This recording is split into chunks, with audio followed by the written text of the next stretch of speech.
I can taste that shit. My babe. Yeah, it stinks. It's Blue Monster. I don't care what it is, it stinks.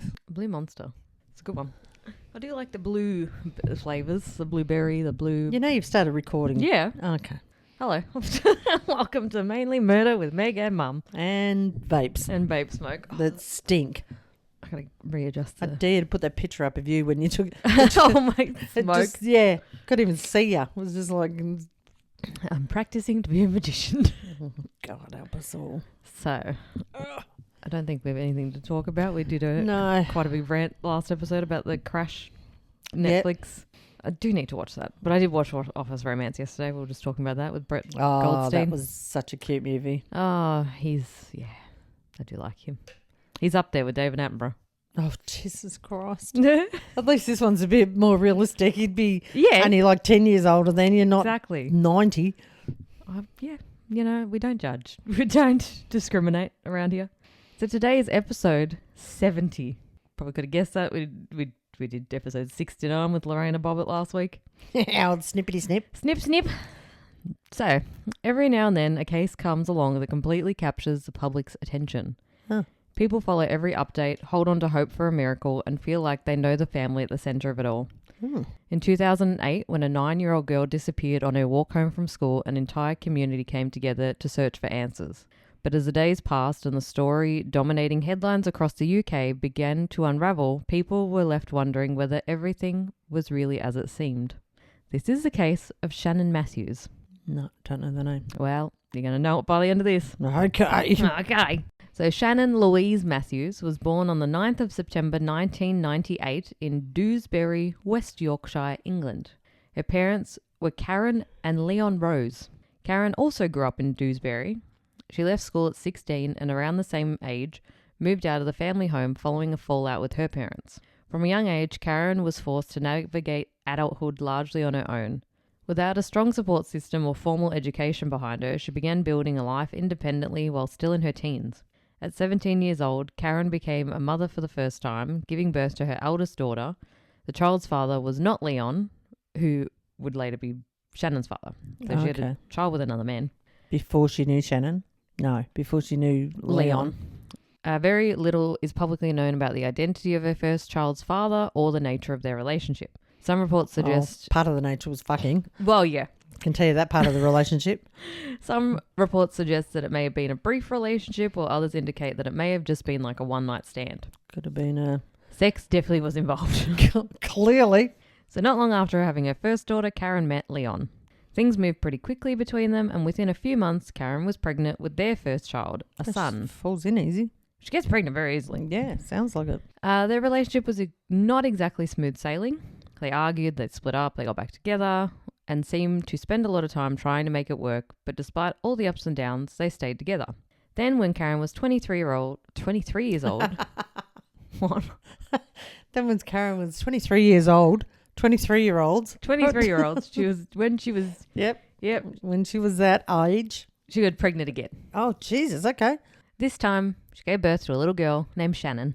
By the time Shannon was born, life wasn't exactly easy for Karen. She was a young mum trying to juggle 3 children and money was tight. For the first few months of Shannon's life, Karen and the kids lived with her parents. It wasn't the future she'd probably imagined for herself, but like a lot of young families doing it tough, she leaned on the support she had available. Between the sleepless nights, the financial pressure, and the reality of raising 3 young children, Karen had a lot on her plate. You think? There's a lot. Yeah. Eventually, Karen moved back in with Leon, but she quickly realised that the life there looked very different from the support she'd received while living with her parents. According to reports, the practical and financial help she'd relied on wasn't there, and the pressure of raising 3 young children fell largely back on her shoulders. There are also allegations about the condition... Do you need me here? Because... No, you'll... I just feel like I'm sitting here, I'm about to close my eyes and go nice while you just keep reading. I'll just listen to your voice and just drift on. I feel like I should be contributing, but there's nothing to... Oh, don't worry. I'm not angry yet. So don't worry. You will have a lot to contribute. Just thought I'd check if I needed to be. That was all. Otherwise, I was going home. Yep. No. You have a lot of things to say at the end. Okay. All right. There are also allegations about the conditions the children were living in. Reports claim that Karen would often refuse to buy nappies, instead improvising with whatever she had on hand, using things like plastic bags, towels, and even yuck. ripped Poor up kids. curtains. Oh. But apparently money wasn't completely impossible to find. While nappies were being replaced with plastic bags, there always seemed to be enough for Karen's cigarettes, takeaway food, and beer. Sounds like you. You've always got cigarettes and takeaway food. Yeah, my kids always got nappies. Jesus. Yeah, he's also got nappies, but that's your priority list. Starts with food. No, vape, food, everything else. Mine's first thing that gets paid, daycare fees, because that's a chunk. Yeah. And then vape. Then food. He's well fed. He's a little fatalicious, that's for sure. So when Shannon was around 3 years old in 2001, Karen and Leon's on-again, off-again relationship finally came to an end for good. In a decision that surprised some people, the couple's son went to live with Leon at Karen's request, while Karen continued caring for her daughters. Leon lived less than half an hour away in Huddersfield, meaning that he was still close by even if they had split up. Split up. By 2003, Karen and the kids had settled on Moorside Road in Dewsbury in a 3-bedroom council estate house. At just 28, Karen had 6 children. Oh, fuck. What? I was about to cough and nearly choked instead. 6 children with 5 different fathers. Oh, you kidding me? I think she's a Centrelink dream, that one. She literally, they live in a Fucking council estate. She's got 6 kids, 5 different dads. 3 of the kids, including Shannon, live with her, and the other 3 live with their dads. Oh my God. 5 imagine dealing with 5 dickheads. Fuck that. You got 5 kids and 5 dickheads you got to deal with on top of that. Nah. Around this time, 28-year-old Karen started dating 18-year-old Craig Meehan. Oh my God. See, I told you, you get in there. Yeah, I'm here. I've arrived. Most likely how they met is because Craig's sister lived next door to Karen. Within 7 months of meeting... Oh, fuck off. Karen was pregnant. Oh, Jesus Christ. By 2002, concerns about the Matthews children had become serious enough that Shannon and her siblings were placed on the council's at-risk register. Shit. It means social services would keep a much closer eye on the family to ensure the children's needs were being met and that they were being adequately cared for. And these concerns hadn't come out of nowhere. Over the years, multiple reports had been made to social services about the children's welfare. From neighbours, school staff raised concerns. They'd be the ones that would see it the most, wouldn't they? Yeah. Raised concerns that some of the children regularly arrived at school looking unkempt, wearing dirty clothes, and appeared as though basic needs were not being met. There was also worries about their ability to concentrate in class, with concerns that difficulties at home may have been affecting their learning.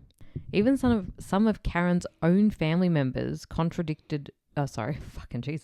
Even some of Karen's own family members contacted authorities because they were worried about what was happening behind closed doors. I'm trying not to laugh. It wasn't contradicted. Contacted. Yep. Okay. The concerns about the Matthews households didn't stop there. According to reports from the time, there were occasions where Karen and Craig would leave the children alone while they went out for the evening, most likely to the pub. Oh, so there's enough money for date night. Yeah. But not a pair of nappies. A pair of nappies. Not even that. Yeah, 2 nappies would have done the trick for a day. Social services also documented concerns that Karen appeared to struggle to prioritise her children's needs above her own. It was a reoccurring theme in some of the assessments made about the family and contributed to the decision to keep the household under close observation, which is why what happened next surprised many people. Just a year later in 2004, the Matthews children were removed from the council's at-risk register. Oh. On paper, it meant professionals believed that the threshold for the level of intervention had no longer been met. While the family had been on the register, social workers could carry out unannounced visits to the home, giving them a more realistic snapshot of what 100%. Than saying, we're going to be around tomorrow. All right, everybody. Yeah. Bathe, dress, whatever, clean. Brush your hair. Once they were taken off the register in 2004, that changed. Visits became less frequent and were often arranged in advance, meaning she knew when the social services were coming. Which meant there was no point. Exactly. What's the point of telling them you're coming That's to see? right. It's like house inspections. Yeah, your You house know- is going to look immaculate. Yeah, 2 weeks in advance. You're just Yeah. lazy if you don't do anything about it. Karen would sometimes contact her mother shortly before scheduled visits from social services, asking for money to stock the cupboards and buy groceries so it would appear that the children were being cared for. God. If true, it meant that the picture professionals were seeing during planned visits were not a reflection of the family's day-to-day reality. Clearly. Yeah. There was also persistent rumours within the community that Karen continued having children in order to receive the additional welfare benefits that came with them. Yeah, but you got to look after the little bastards. Yeah, I feel like The money isn't worth it. Well, a lot of them live with their dad, so I don't know if she's like... But then Well, you wouldn't she get the wouldn't get benefits. it, yeah. Despite everything going on at home, Shannon had a good relationship with her dad, Leon. She regularly visited him and was close to her brother and Leon's new wife. By all accounts, Shannon loved those visits. They gave her stability, attention, and time with family members who actually cared about her. Oh, and then she had to go home. But in 2007, that all changed. Karen and Leon had a falling out, and this time, Karen refused to let Shannon continue visiting her dad. It might have seemed like just another argument between the two exes, but unfortunately, Shannon was the one caught in the middle, and overnight she lost contact with her dad, her brother, and her stepmom. Oh, shit. How old is she at this point? At 9 years old. At 9? Jesus Christ. Talk about psychic. Yeah, Jesus. At 9 years old, Shannon shared a bedroom with her 2-year-old sister, and they slept in bunk beds with Shannon taking the top bunk. Well, you'd hope a 2-year-old was not on the top bunk. Like a lot of children, Shannon found her own way to express the thoughts and feelings she didn't always want to say out loud. Instead of writing in a notebook, she used her bedroom wall beside her bed as a kind of diary, scribbling little notes and messages. On the wall itself. Yeah. Fair enough. No one will see them. One of the final things she reportedly wrote was simply, "I want to go live with my dad." Oh. According to reports, the instability in Shannon's life extended beyond concerns about neglect. Karen and Craig's relationship was described as volatile, with frequent arguments and heavy drinking added to the chaos at home. On the night of February 18th, 2008, the tension boiled over. Karen and Craig allegedly had a huge fight, and it was bad enough that Shannon ran out of the house and went to her uncle's home looking for somewhere else to be while things calmed down. At 9 years old, Shannon already knew that when adults in her life started fighting, the safest option was to leave. Wow. Eventually, Shannon did return That's home sad. that evening. It's hot, like it'd be such a shit upbringing. Yeah. 9-year-old going, I'm better off out and taking off down the street. The mum and dad are too busy fighting that they don't even know she's gone. Mum and her fucking boyfriend. 10-year-old younger boyfriend. Yeah. The next morning, February 19th, 2008, Shannon got ready for school. She put on her uniform and her favourite pair of rain boots that had pink fur trim around the top. For everyone around her, it seemed like just another ordinary Tuesday. That day, Shannon's class was heading to the local sports centre for a swimming lesson. Some of her classmates noticed that she wasn't quite herself. On the bus ride there, Shannon was quieter than usual and seemed a little withdrawn. During the swimming lesson, though, she appeared to brighten up and slip back into her normal self, chatting, laughing, and acting like the Shannon that her friends knew. But the change didn't last long. On the bus ride back to school, at the end of the lesson, Shannon's mood shifted again. Friends later recalled that she became quiet and subdued once more, as though something was weighing heavily on her mind. It's impossible to know exactly what 9-year-old Shannon was thinking, whether she was upset by the argument she'd witnessed the night before, missing her dad, or worried about something else. The bus arrived back at school at 3:10 p.m, and like she often did, she was expected to make the short journey home on foot, a walk that was roughly half a mile or about 800 metres from the school to her house. But she never made it home. As the afternoon turned into evening, concern quickly turned to panic. At 6:48 p.m, Shannon's mum, Karen, contacted the police to report that her daughter hadn't returned home. What followed was Took her to 8 o'clock at night to 6. Oh. They were searching for her, and then went for I was going to say something. That was a big jump. Going, oh yeah. Yeah, no, her and they started searching for her, and then went to the police. Okay. Yeah. By 7:15 p.m, police had arrived at the Matthews home to begin investigating Shannon's disappearance. Karen insisted that Shannon wouldn't have simply run away. She told officers that her daughter was happy at home, and that there was no reason for her to leave voluntarily. But as officers stepped inside the house, they couldn't help but notice the conditions the children had been living in. According to reports, the house was filthy. There was rubbish scattered around the rooms, clothes and shoes were strewn everywhere, empty takeaway containers had piled up, and the smell of stale cigarette smoke hung heavily in the air. It painted a very different picture to the happy home Karen was describing. Within hours, a major... She might have been happy living in filth. They don't know what their likes and dislikes are. Honestly, I feel like if you grow as a child, you don't know what you don't know. Like that's right. That could be normal to them. That was the normal, but I think with Shannon having her dad's house as well, and so she's got something to compare. She was kind of like, oh. Within hours, a major search operation was underway. Before long, more than 200 officers had been assigned to the investigation. Wow. They ended up questioning 1,500 motorists and searched 3,000 houses. As the days passed with no sign of Shannon, the investigation continued to grow at an extraordinary rate. By March 5th, more than 250 police officers and 60 detectives had been assigned to the case, which was around 10% of the entire operational strength of the West Yorkshire Police Force. The search for Shannon had become the largest police investigation in West Yorkshire. Why? Since the hunt. I know it's a kid, but how come this was so big? You'll find out. Fucking please hold. This is the largest police investigation in West Yorkshire since the hunt for the Yorkshire Ripper 3 decades earlier. The timing of... Couldn't have been him. No, I don't think so. He would be in jail. Yeah. The timing of Shannon Matthews' disappearance also couldn't have been more significant. It happened just 9 months after the disappearance of Madeleine McCann. Okay. A case that captivated the world and dominated headlines. Yep. With the public still gripped by fears of another missing child, Shannon's case immediately drew intense media attention. So Madeleine's just gone missing. That was in Portugal, but they were English as well. So they're like, fuck, there's another English little girl gone missing. Yeah. Also, Shannon was 9, Madeleine was 3 or 4, but it would have been fresh in everyone's mind of, holy shit, we don't need another Madeleine McCann. Yeah, exactly. The Sun newspaper offered a £20,000 reward for information leading to Shannon's safe return, encouraging anyone with even the smallest piece of information to come forward. As the days dragged on, Shannon remained missing and the reward was increased to £50,000. Jesus, that's like about $100,000. Yeah.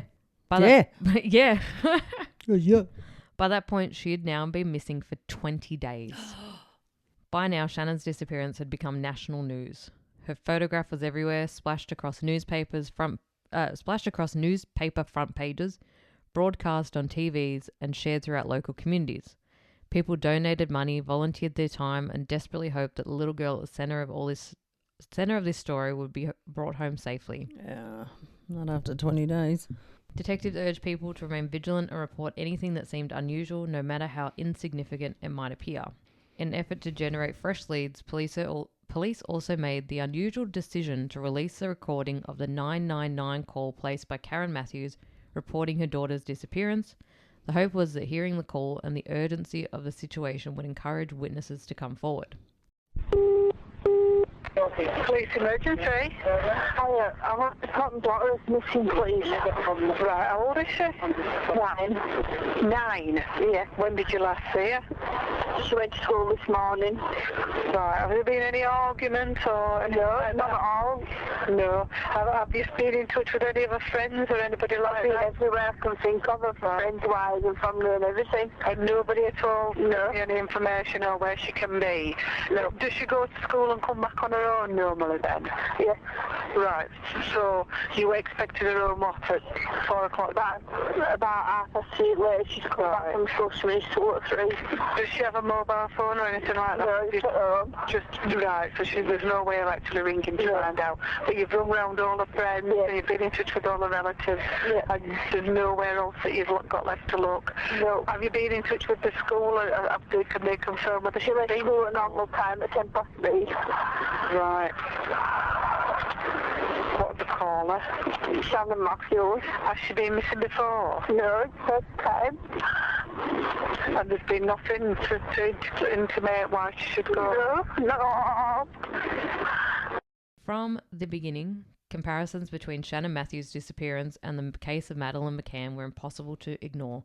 Many commentators point out that despite both being missing little girls whose cases gripped the nation, the public and the media's response appeared very different. Questions were raised about whether social class played a role in determining which victims received sympathy, credibility, and sustained media attention. Writing for The Guardian, media commentator Roy Greenslade argued that overarching everything is social class. Though he acknowledged that Shannon's disappearance within the UK had resulted in greater coverage than similar cases often received. The Independent took a similar view, noting the stark contrast between the two mothers in the public eye. Kate McCann was described as a middle-class doctor holidaying at an upscale resort in Portugal, while Karen Matthews was portrayed very differently by the media. The newspaper observed that Karen Matthews is not as eloquent or eloquent. The Brisbane Times suggests that Karen Matthews and Kate McCann had come to represent two sides of Britain's social class divide, while the Daily Telegraph speculated that Shannon belonging to a middle-class family, one with parents more familiar with navigating the media and mobilising a polished public awareness campaign. The search for her may have attracted an even greater public attention.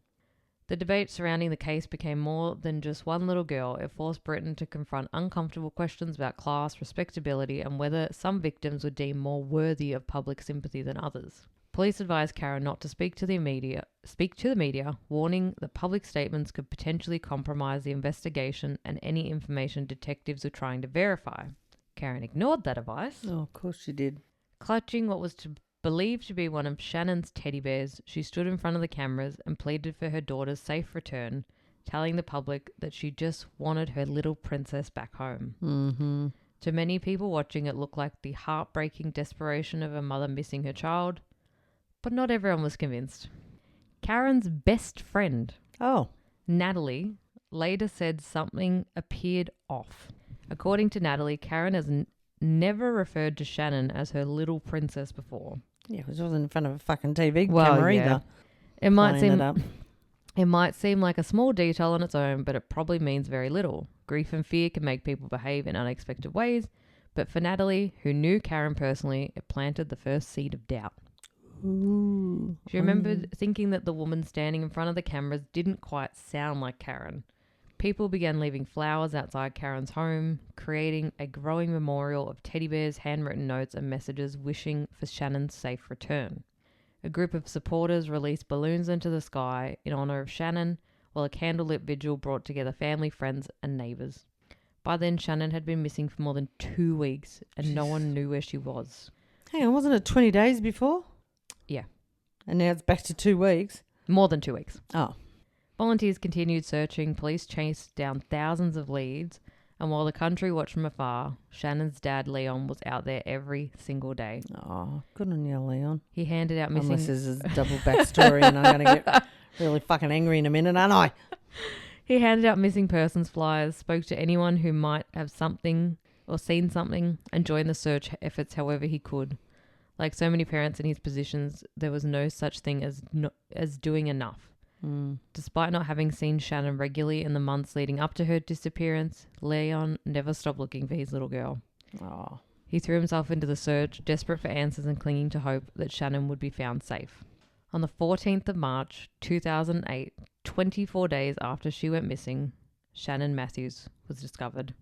She had been concealed in the base of a bed in the flat of 39-year-old Michael Donovan in Batley Car, just a few miles from her home. So who was Michael Donovan? Yeah, who was Michael Donovan? He once was a man named Michael Donovan. People who knew Michael described him... A very cheery way to talk about someone that was hiding a fucking missing child, Megan. People who knew Michael described him as a bit of a loner. He was unemployed and lived on disability benefits after reportedly sustaining a head injury in a car accident years earlier. He largely kept to himself and lived a quiet, isolated life in his flat in Batley Car, which was just a few miles from Shannon's home. From the outside, there was nothing particularly remarkable about him. He wasn't someone who had been splashed across the newspapers or known really in the community. As detectives worked through thousands of leads, they began looking more closely at the people connected to Shannon's inner circle, and one person who caught their attention was Michael Donovan. He lived just a few miles from Shannon's home. Yet despite the enormous community effort to find her, he hadn't joined in any of the local searches. Well, that doesn't mean anything. Yes, I know. While neighbours, strangers and even Shannon's father were handing out flyers and combing the streets, Michael had remained conspicuously absent. That alone didn't make him guilty. Plenty of people don't join search right parties. There, were you arguing before I even argued then, were you? Yeah, just calm down. Okay. Didn't say a word, bitch. but detectives found it odd enough to pay him a visit. There was another detail that raised eyebrows. As part of the investigation, Karen and Craig had been asked to provide the names of people they knew, friends, relatives, acquaintances, anyone who might be relevant, as police built a list of potential suspects and people of interest. But they never mentioned Michael Donovan, which might not sound that strange until you learn who he was. He wasn't just some random guy. Michael Donovan was Craig's uncle. Who's Craig? The stepdad. Oh, okay. Despite living only a few miles away and being a member of Craig's own family, his name was left off the list. And suddenly what seemed like a routine follow-up on a quiet loner in the area became something much more significant. Before he became known to the public as Michael Donovan, he was actually born Paul Drake and was the youngest of 9 children. And when did he change his name from Paul Drake to I'll Michael tell Donovan? you. Seems odd. His run-in with the police started early. By the age of 11, he had already came to the attention of authorities for shoplifting. As he got older, the offences escalated. At 16, he was convicted of causing criminal damage, and not long after, he ran away from home. By then, at 19 years old, Paul Drake decided to reinvent himself. Oh, Jesus Christ. He legally changed his name by deed poll to Michael Donovan, taking inspiration from the character played by Mark Singer in the 1980s sci-fi series V. The V franchise follows an alien invasion of Earth by a seemingly human race known as the Visitors, who eventually turn out to be carnivorous reptilian creatures hiding beneath the charming facades.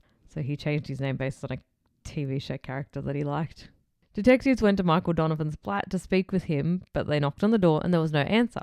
At first, that wasn't necessarily alarming, but as officers looked around, they noticed Michael's car was parked outside. They spoke to neighbours who told the police that Michael rarely went anywhere without it. As far as they knew, if the car was there, Michael should be home. So he's hiding. So detectives kept asking questions. They eventually spoke to the woman who lived in the flat directly beneath Michael's. She told officers that Michael normally kept to himself and lived alone, but recently something had been different. She said she heard She said she seashells by the seashore. Exactly. That's exactly what she said. Mm-hmm. She said she'd heard what sounded like a child's voice coming from the flat upstairs. Oh. Not only that, she'd noticed the sound of light, childlike footsteps moving around. The neighbour admitted that at first she hadn't thought much of it. Michael had recently started seeing a new girlfriend, so when she heard another voice coming from the flat upstairs, she assumed it belonged to her. Even the lighter footsteps and higher-pitched voice hadn't immediately raised alarm bells. With Michael still not answering the door, his car sitting outside, and the neighbour's account of hearing a child's voice and light footsteps, police were faced with a difficult decision. I can smell gas. Exactly. Is that gas? Let's break down the door. Oh no, it's a gas leak. They regrouped to discuss their next moves. At that point, they knew there was a chance they could force entry and find absolutely nothing. Yes. They risked damaging an innocent person's home based on what so far was circumstantial information. But there was another possibility. What if Shannon was inside? Mm-hmm. In the end, detectives decided they would rather break down the door and be wrong than walk away and later discover that they have left a missing 9-year-old girl trapped inside. Exactly. Officers forced their way into Michael Donovan's flat and moved cautiously down the hallway, and the place was eerily silent. Ugh. No television, no conversation, no signs of movement. They began searching room by room until they came to a locked bedroom door. Uh-oh. Once again, they made the decision to force entry. The door gave way, revealing a bedroom. At first glance, it looked empty. Then one of the officers touched the bed. Oh. The indentation in the mattress, the spot where it appeared someone had just been laying, was still warm. Ugh. The room also carried the... So she's still alive at this point. Well, you'll find out. Oh, fuck you. The room also carried the unmistakable smell of a freshly smoked cigarette. Suddenly, the atmosphere shifted. Yeah, because we all know how disgusting that is when you're not a smoker. But anyway, keep vaping, bitch. The smell of a freshly lit... Idiot. Suddenly, the atmosphere shifted. Whoever had been in that room had only just been there. Then, breaking the silence, officers heard a small voice say, "Stop it, you're frightening me." For a split second, nobody moved. Then they noticed movement coming from underneath the bed, and out crawled 9-year-old Shannon Matthews. She was alive? Yeah. Oh, that's good. I told you these few ones aren't quite yucky, except John Bobby getting his penis cut off. That wasn't yucky. That was deserved, so it's okay. It's okay. After 24 days of a nationwide search, hundreds of officers, thousands of leaves, vigils, reward appeals, and a country desperately hoping for good news, Shannon had been found alive. And so who was this Wally Wanker that she was with? Let me tell you. Yeah, please do. Please, I'm not just going to leave you hanging. The officers quickly tried to reassure her. What if Macca's arrived at the door? Yeah, I'll be like, peace, guys. Like, tools down. Tools down. Smoko. The officers quickly tried to reassure her that she was safe. Still processing what they were seeing, they asked Shannon where Michael Donovan was. Shannon calmly told him that he was still under the bed. I was going to say, they said the room Someone smelled was like a just cigarette. there. What, she was having a chuff and hid under the bed when someone knocked on the door? Fuck off. Michael Donovan was dragged out from beneath the bed, kicking and screaming as officers took him into custody. Shannon and Michael were separated immediately, placed in different police vehicles, God. and transported to the police station. As detectives processed the shock of finally finding Shannon alive, forensic teams began combing through Michael's flat for answers. What they discovered Couldn't painting... have just asked him, oi, fuckwit, what's going on? What the hell happened? No, We he was already like... caught you under the bed with the kid. Yeah. There's really no denying what you were doing or that she was with you. So Yeah, you can't be like, oh, I just spill, found her. fuckwit. What they discovered painted a disturbing picture of the conditions Shannon had been living in. Investigators found a long white tether hanging down through an opening in the ceiling, secured to a beam in the roof space. According to evidence later presented in court, Michael would tie the tether around Shannon's waist whenever he left the flat. The cord was deliberately short. It allowed Shannon enough movement to get between the bed and the bathroom, but not enough to reach much else or move freely. Seriously. They also found a note in the house that said, "Rules. You must not make any noise or bang your feet. You must not go near the windows. You must not get anything or do anything without me being here. Being here, not being. Being. Keep the TV volume low, only up to 8 or lower. You can play..." God, Nana'd never hear that. Go in her joint, it's on like fucking 863. You got to yell at her and she's like, what? And you're like, turn the TV off. Turn You'll hear the me. football down, Lois. So, yep. So, okay. So 8 or less. Yep. You can play the Super Mario games, and you can play some DVDs, and you can play the CD music. Written in large letters at the bottom of the note, it had IPU, which apparently meant I promise you. The discoveries inside Michael's flat didn't stop there. Near the front door, police found 2 packed bags containing clothes, around 600 pounds in cash, and travel sickness medication. It appeared as though preparations had been made to leave in a hurry, raising fears that Michael may have been planning to flee with Shannon. I was going to say, was the bag of clothes hers as well or just his They clothes? believed they were about to leave. They were girls' clothes as well, though. I'm assuming. Yeah. As detectives dug further into Michael's background, they uncovered another disturbing detail. Police records showed that the previous year, Michael had been involved in an incident relating the attempted abduction of his own daughter. Oh. As news spread that Shannon Matthews had been found alive, the overwhelming emotion was relief. After 24 days of fear, uncertainty, and desperate searching, Britain had the outcome it had been hoping for. Leon later said that hearing Shannon had been found alive was like winning the lottery. Oh, so Dad was all right. Yeah, Dad had nothing to do with him. After weeks of handing out flyers, speaking to the media, and refusing to give up on his little girl, he finally knew she was alive. The relief wasn't limited to Shannon's family. Many of the officers who had worked tirelessly on the case were overcome with emotion. Some cried, some hugged. A lot of them were parents themselves. Some high-fived, some Fucking cuddled. yeah! Some of them were parents themselves with children around Shannon's age, and they spent weeks carrying the same fear that gripped the rest of the country.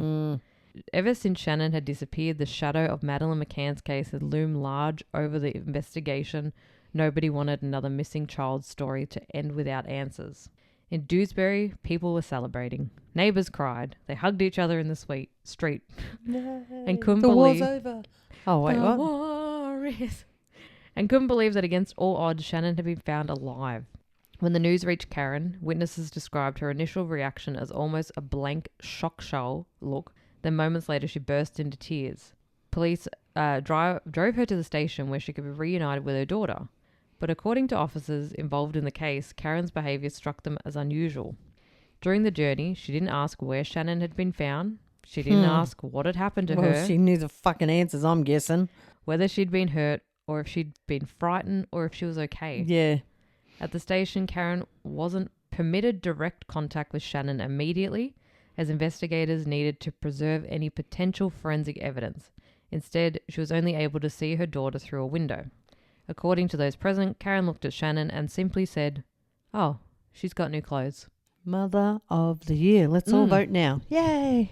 Now, it's important to acknowledge that some people react to trauma in different ways. Shock can present as numbness, detachment, or seemingly inappropriate responses.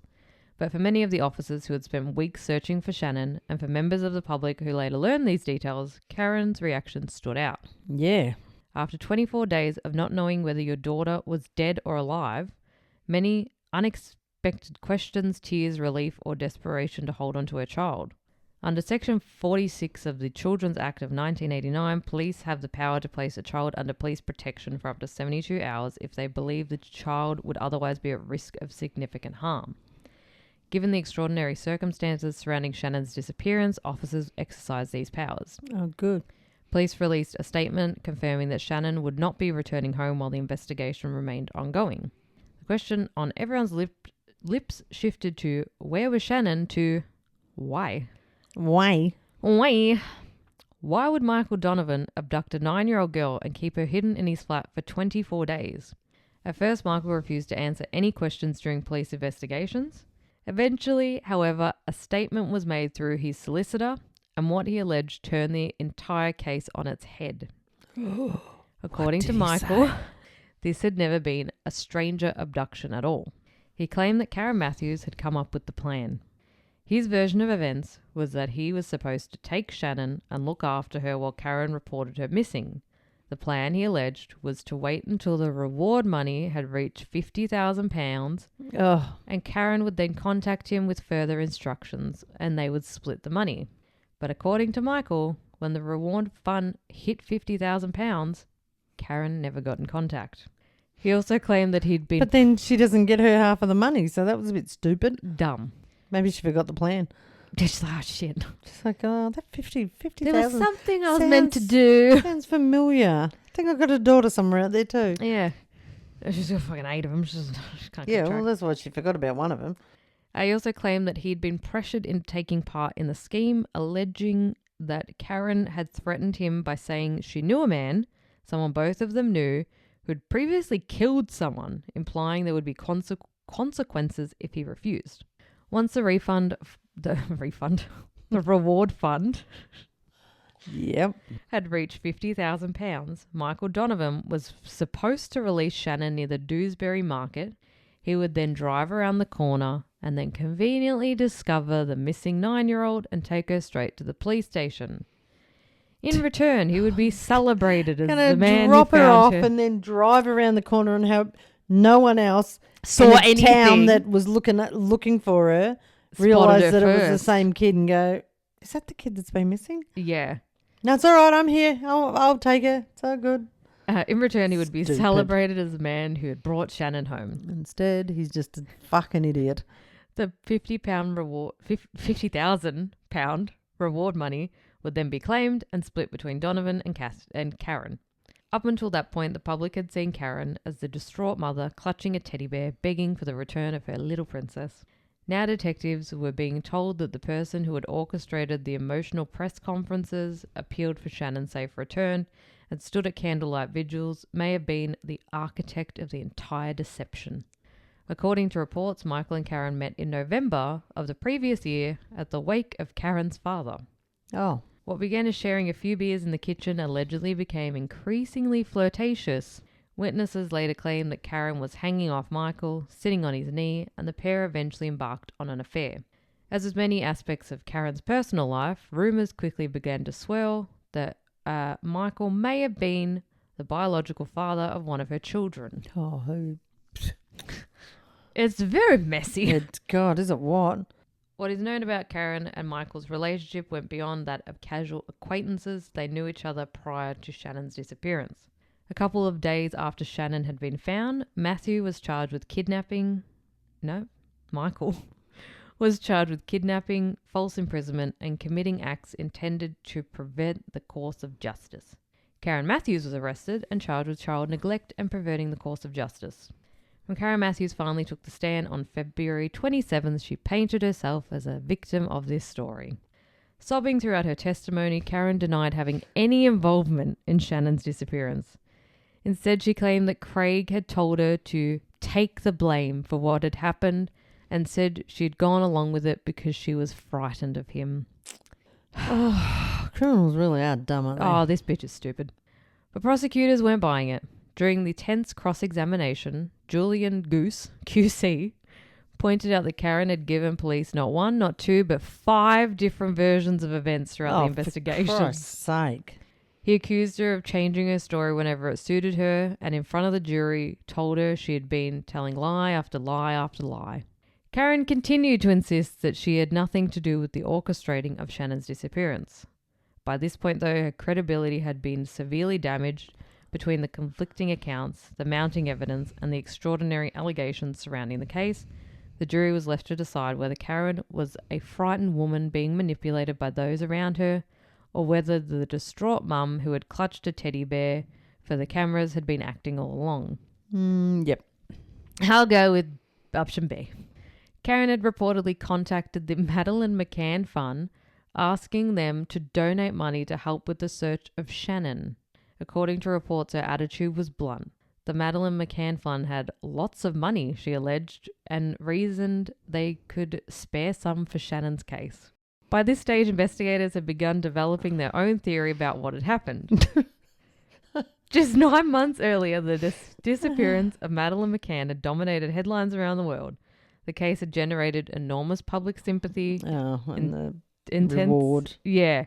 Intensive media coverage and significant financial support through award funds and donations. Police believe Karen had been watching.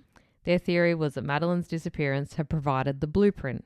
A missing child, national media attention, public appeals, reward money, donations of sympathetic strangers desperate to bring a little girl home. Investigators alleged that Karen had seen all of that and thought she could recreate it. God, sick bitch. Oh, she's just dumb. On December 4th, 2008, the jury reached a verdict. Karen Matthews and Michael Donovan were both found guilty of kidnapping, false imprisonment, and perverting the course of justice. On the 23rd of January 2009, both Karen Matthews and Michael Donovan were sentenced to 8 years in prison. Wow. Karen Matthews was released in April 2012 after serving half of her sentence in line with the rules at the same time, and Donovan had already been released. How come? Because he was just a dipshit that was I think so. keeping her in the house. As if this case couldn't become any more disturbing, another shocking development emerged during the investigation. What? Craig, Karen's boyfriend at the time of Shannon's disappearance, was arrested after police examining computers from the family home Family found porn. indecent images of children. Kitty's porn, you sick Not called cunt. kitty porn. What? It's not called kitty porn. What's it Porn is called? consensual. What's- Child sexual abuse material. At a hearing on April 3rd, 2008, Craig was charged with 11 offences relating Fucking sick cunt. I hope they got him in jail. to the possession of indecent images of children. He pleaded not guilty. Oh, piss off, idiot. However, on September 16th, 2008, he was convicted at Dewsbury Magistrate Court on all 11 counts. And? The charges related to 49 indecent images found on a computer seized at the Matthews home, spanning categories A, B, and C under today's classification system, which ranged in severity. He was sentenced to 20 weeks imprisonment. Is that all? However, because he had already spent more than that time in custody on remand, the sentence was imposed and he was released. Oh, you kidding? So you could just go back and start jacking off to dirty kid stuff? Yeah. Sick prick. After her release from prison in 2012, Karen Matthews largely disappeared from the public view. You would hope so too, She'd be Karen. like, I'm going. And then Karen became the most popular name in the world. And she's like, fuck it. I can't get away from people. Reports suggest that she relocated to the south of England in an attempt to start over under a new identity. According to various media accounts, she later became a born-again Christian. Oh, of course she did. As with much of Karen's life after prison, details are limited and she has kept a relatively low profile. What is clear that she has never publicly given a full explanation for why she became involved in the plot to hide her own daughter. Money. What does she need to explain to people? She's a greedy, selfish little grot that just wanted money. Yeah. In 2018, Karen Matthews broke her silence for the first time since her release from prison, speaking to the Mirror about life after one of Britain's most infamous child abduction cases. She described... Well, it wasn't a child abduction. It was a mum hiding her fucking kid. She described living with the fallout of the case every day and admitted she was frightened about what her future held. She said, "I'm scared I'll die lonely and alone." Probably will. Even after being convicted by a jury, Karen continued to maintain her innocence. A lot of other kids were put in childcare and taken to dad or... Yeah. Even after being convicted by a jury, Karen continued to maintain her innocence. Oh, please. She said, God, "I'm not Britain's worst mum. I Close. didn't kill anybody. From the start, I didn't know where she was. Others were involved. I didn't have a clue." Bullshit. She also rejected the idea that she had kidnapped Shannon at all by saying, "You can't kidnap your own child. Fuck off." Michael Donovan was released from prison in 2012 and for the most part faded back into obscurity. Then in early 2024, reports emerged that he had been diagnosed with throat cancer. Aww. And on the 16th of April 2024, the 54-year-old collapsed at the Three Valleys Hospital where he was receiving treatment and died from complications related to the disease. Oh, well. During the trial, prosecutors revealed the lasting impact Shannon's ordeal had already had on her. The 9-year-old had reportedly been suffering from frequent nightmares and was receiving psychotherapy to help her process everything she'd been through. It's easy to focus on the twists of the case, the fake kidnapping, the reward money plot, and the shocking betrayal, but underneath all of that was a child trying to make sense of an experience no child should ever have to endure. Exactly, because she would have known this person. She would have probably... But being told you can't walk around, you can't make a noise. She wasn't going to school. Yeah, she wasn't seeing her siblings. She wasn't allowed to make noise. She was fucking tied up that she could only go to the toilet and come back to the lounge room or whatever. It's crazy. It's ridiculous. In the aftermath of the trial, Shannon was given a new identity and placed with a foster family. Oh, not with her dad? No, yeah. Wonder why she didn't go back with him and his new family. I don't know if it was like a transition thing to see how kind of traumatized she was. But you think being with her dad would have been... Yeah, better. But then she, like, who do you fucking trust? Are you going to be able to trust your dad after your mum just did this? Like, it might have just been like a foster family that knew how to deal with things like this. She was a little girl who liked swimming lessons and wore rain boots with pink fur around the edges. A child who wrote on a bedroom wall that all she wanted to do was live with her dad. A 9-year-old who spent 24 days hidden away while an entire country searched for her. Imagine doing that when you Google yourself. Yeah. Imagine doing that and just all of a sudden it's like, fuck. Oh, yeah, I remember all that. Yeah, I wonder if she's, I hope she's dealt with it. In 2020, the High Court made a landmark decision aimed at protecting Shannon and her siblings from a lifetime of public scrutiny. The court granted them lifelong anonymity, legally prohibiting the publications of their new names, addresses, or any identifying details that could reveal that's good. Who they are or where they lived. Shannon never chose to become one of Britain's most recognisable missing children, and neither did her brothers or sisters. No, exactly. Yet all of them had grown up under the shadow of a case that captivated and horrified the nation. And that is the case of Shannon Matthews. It's not a murder, it's a mainly murder. Just clarifying how that fit in, will you? Yeah, it's part of the mainly. Oh, there's some fucked up people out there in there. Imagine doing that to your own kid. For money. Like, everyone fucking struggles. Stop popping out children. Well, that would Don't buy cigarettes, buy nappies. Or the pill. Or the pill, yeah. Fucking close your legs, Karen. Yeah, Karen. Fucking Karen. Jesus. Oh, Karen. Oh, Karen. Oh, my God. I think I need a nap. Yes, me too. And I've only been awake for like 2 hours today. Yeah, but you're a hoe. That's why. I'm a hoe with hobbies. Not a jack of all trades, a hoe with hobbies. Oh, fair enough. Anyway, follow us on Instagram, mainly_murder. Join our Patreon. Buy us a coffee. email Shut us, up. Email us about, what was the email today? About a Hollywood producer. Oh, yeah. About the concept of this podcast. Like, yeah, we're going to be famous. Sure. Oh, no worries, because no one else has ever done anything like this. We we get a lot of fucking hell. spam, scam emails. Well, they weren't spam. They were very directed and Very generic chat GPT fucking marketing. No, come emails. on. A Hollywood producer. Was he the Hollywood producer or he I don't knew know. one? I can't remember. You deleted it. Oh, yeah, I While was cleaning up the I email. was reading it on my phone and you deleted it off yours and bang, it was gone, you bitch. I could have written back and gone, okay. Yes, please. Is it Spielberg? Yeah. Give me the initials of this Hollywood producer. You know. Brett Goldstein, though. Is he a producer? He's a Oh, fuck writer. no, he's a writer. He's a writer. He's a writer, for sure. Oh, He could write your scripts for you. yeah, fucking, he could do whatever he wanted. Dress up as a fucking guardsman, whatever you want to do, boy. Yep. Anyway, stop it for a slut of my shit. Oh, Roy Kent. Dirty girl. Anyway, well, Anyhow. see you next Tuesday. See you next Tuesday. What's the email? Oh, it's Speaking of emails. it's MainlyMurderPodcast. Mainly Murdy. Mainly Murdy, la la la. MainlyMurderPodcast @gmail.com. Yeah, it's not mainly Murdy. Sounds like a cartoon character from the 90s. Lurdy birdie. Here's Top Cat at Mainly Murdy. Okay. All right, see you next Tuesday. See you next Tuesday.